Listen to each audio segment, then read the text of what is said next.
As the Odyssey cope continues, I think we have reached the final form, the final stages of cope for this movie. As of right now, at the time of recording this video, it looks like we are close to $700 million worldwide, on that road to $1 billion.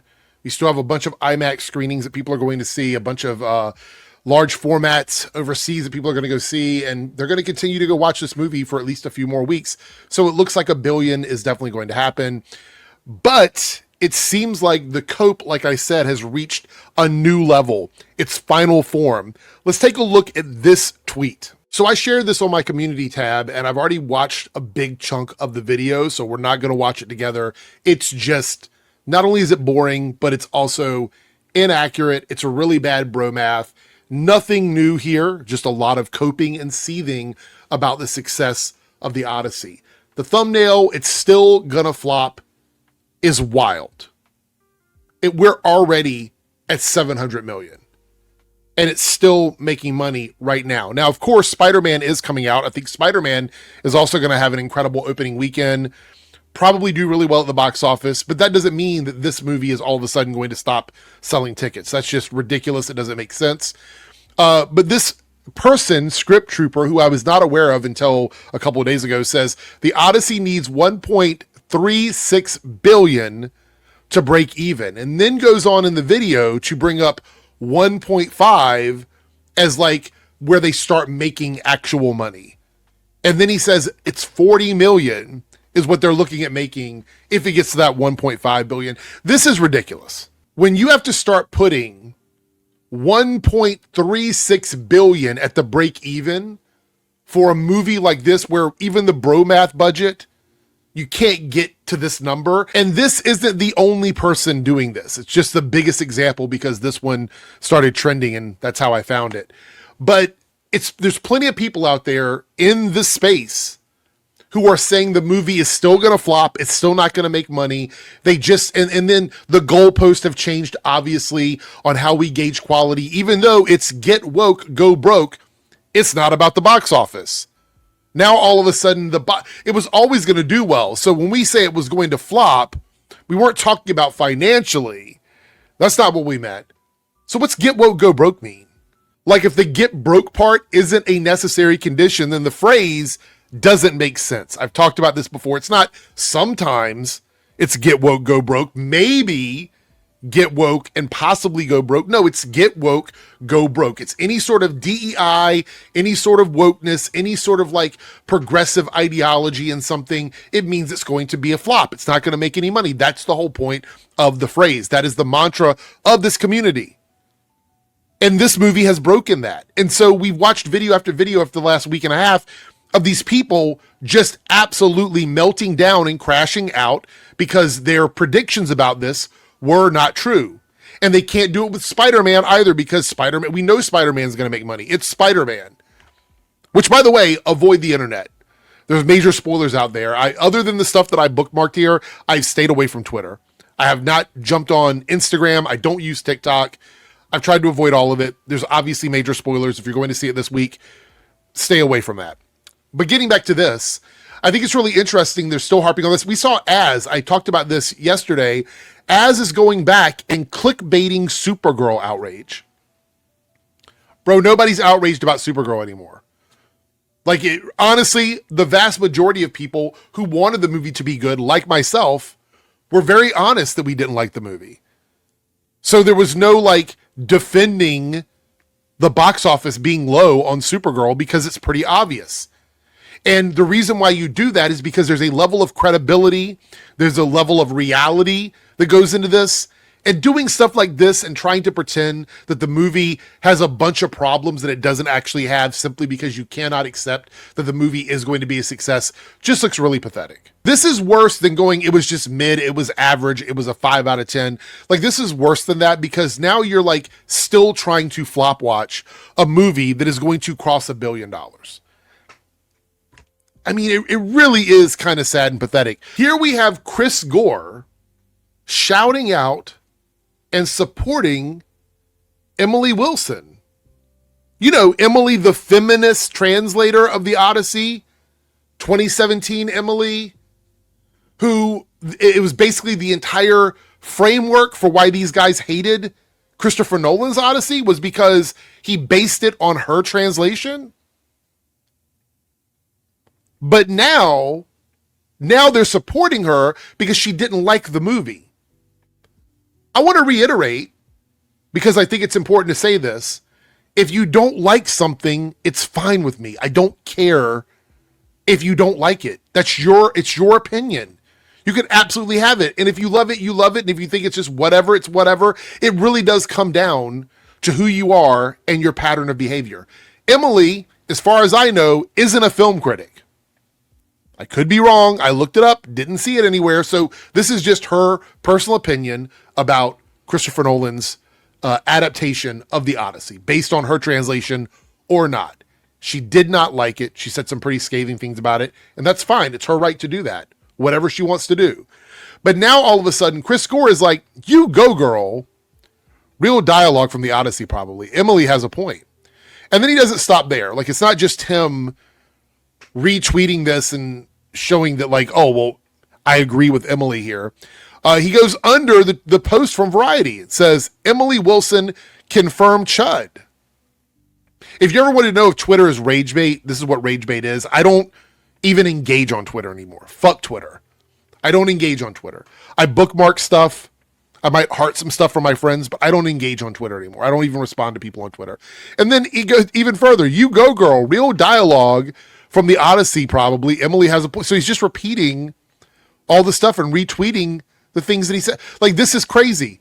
And if you want to know why it's crazy, it's because a month ago on his show, he had panelists that he was agreeing with that were saying things like this. Odyssey, I don't know if you knew this, is told from a female perspective. You know, and you're using it to push your propaganda. You know, you're using it to push, you know, feminist ideology instead of just telling the story that Homer wrote. That's what he's really basing it on. Emily Wilson's translation, which is a direct based reframing on a feminist of it. Yeah. It's like, can we just do this is a classic piece of literature that all of us either read or got exposed to at a very young age. Again, a month ago, you guys were saying the Odyssey was going to be feminist ideology garbage because it's shown from a female perspective based solely on Emily Wilson's translation, which, by the way, we've talked about this in great detail. It was called Feminist. I just want to double check here. It says Emily Wilson never labeled her translation as feminist. The description was largely placed upon her by media outlets, reviewers, and online commentators following the release of her translation of the Odyssey. So all of this outrage that was done a month ago before the movie came out, right? Before the movie came out, they were doing this, was done at the expense of Emily Wilson. But now that she has said something that you somewhat agree with, that you can use to attack Christopher Nolan, because y'all have been out of gas on this for a while. You've been on the side of the road waiting for somebody to come by and give you a lift. She stops in, she makes a comment, and now y'all are running with it. And here's the thing. I don't think Emily Wilson knows about these. Like, I don't think she keeps up with these guys. She could. Maybe she does. I don't have any proof one way or the other. But her comments were always going to be used to attack Nolan by people like this. Because most people out there just don't care if she likes it or she doesn't like it, because she's not a film critic. She's not. And I don't think most people even know that the actual screenplay was adapted from her translation. I don't think most people knew that anyway. But here we have Chris Gore with a panel of people saying this. This entire video was labeled The Odyssey from a Female Perspective, meaning Chris Gore himself also was buying into this. And I think we covered this video. I think I covered this one. I covered one by Film Threat that was about this. Buying into it, and now all of a sudden she's a chud. It's crazy. Here we have Mauler. This was retweeted by Gary Nerdrotic, meaning he's echoing this sentiment, whether rage bait or not. Mauler says, Drinker has yet to reveal his deadliest servant, the one who will lead the Chud army in war, the one they will say no living shill can defeat, the Chud Queen of Oxford. So y'all like Emily Wilson now? Is that where we're at? We've circled back to the original translator of the Odyssey from 2017 that all of you based your hate on, and now you're like, oh, now she's useful to us, even though we said egregious things about her. We've lied about her. We've used her in this culture war. Now we're going to circle back and we're going to use her as part of our argument against Christopher Nolan and the film. Why is her opinion good now, but her translation in 2017, feminist ideology garbage? Because she hasn't changed her stance. It's not like she disagrees with her own translation, which would have been the foundation for his film. She's not reviewing her translation.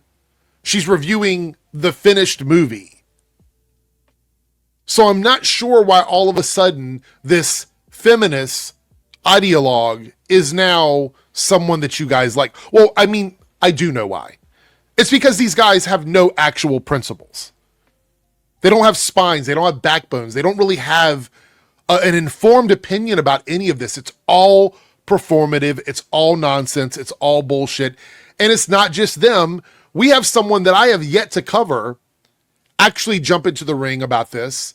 And let's take a look at the differences between two videos talking about Emily Wilson. Here is Emily Butler, a content creator that a lot of you have asked me to cover. Here's a recent video from her where she's talking about this news that Emily Wilson did not like Christopher Nolan's The Odyssey. But then we're going to take a look back at what she was saying about Emily Wilson just a couple of weeks ago. Quote, I would be ashamed to have written any part of this script. I mean, she just torches it. She torches the whole thing. Christopher Nolan cited Emily Wilson's 2017 translation of The Odyssey as an influence on his own interpretation of Homer's epic poem while on the press tour for his latest blockbuster. Wilson is not returning the favor. In a negative review of Nolan's The Odyssey for the London Review of Books, Wilson criticized Nolan's adaptation for lacking, quote, psychological, emotional, political, and ethical depth. The author, who is also a professor of classical studies at the University of Pennsylvania, added that Nolan's The Odyssey has, quote, nothing convincing to say. The funniest thing about all of this is if you listen to what she said,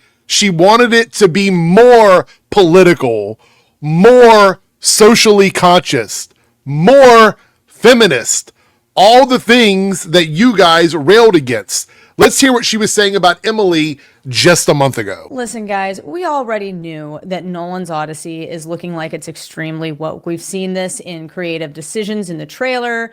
We know that it's based on a super feminist translation of The Odyssey by Emily Wilson. Is Emily Wilson a feminist ideologue pushing a narrative, pushing this wokeness, this DEI, this girl boss, whatever it is you want to call it? Is she doing that? And if she is doing that, according to what you guys are saying here, she was the catalyst for every issue we have at the foundational level of Christopher Nolan's The Odyssey.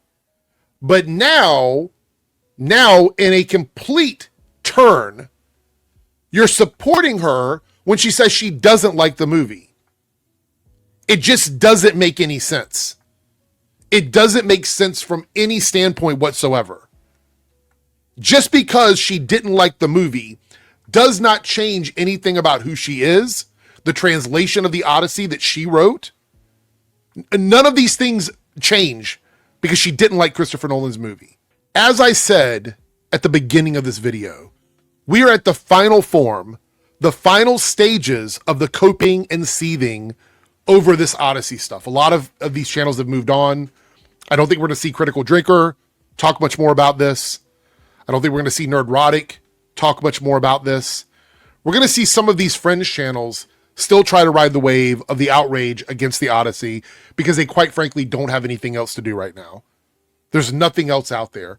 Rings of Power is not going to support these smaller channels. It's going to work for Nerdrotic. It might even work for Critical Drinker. It's not going to work for these smaller channels. When I say smaller, I don't mean small as in like tiny, but they could be somewhere in the 50 to 150,000 subscriber range. It's not enough to keep those channels afloat. And they know that. There's not a lot on the horizon for them to go after. If you look at the rest of this year, there's not a lot. Maybe live action Moana, maybe, but it's really just a live action copy of the animated one. So you could say it's bad because it's just a bad movie, but there's no wokeness, DEI. If you're going to call this a girl boss, you'd have to call that a girl boss. There's just nothing to tackle there in regards to that. Spider-Man's going to do really well. Clayface is probably going to be good. Doesn't seem like that's going to have a problem. Lanterns doesn't seem to have any stuff they can latch onto. There's just not a lot for them to go after. So this is a pathetic grasping at straws for this. And I'm going to keep an eye out. I want to see what the next thing is they're going to try and go after and talk about. We'll cover it here. But as of right now, I think it's just a lot of bad faith, dumb, pathetic, last-ditch efforts to try and discredit the Odyssey at this point. And it just doesn't make sense. So we might watch another Emily Butler video down the road. Let me know if you'd like for me to react to her content in greater detail. I definitely would. But I'm trying to stay off the internet right now. I don't want any spoilers for Spider-Man Brand New Day. I'm going to see it on Thursday. So we'll see what videos are going to be like for the rest of the week. But if you're brand new to the channel, thank you so much for continuing to support the channel, subscribing, liking, commenting. If you haven't done that already, please consider doing it to help put the channel up in the algorithm. If you got any hype points to spare, I'd appreciate them. But that's it. We're out of here. Let me know what you think about this in the comments down below.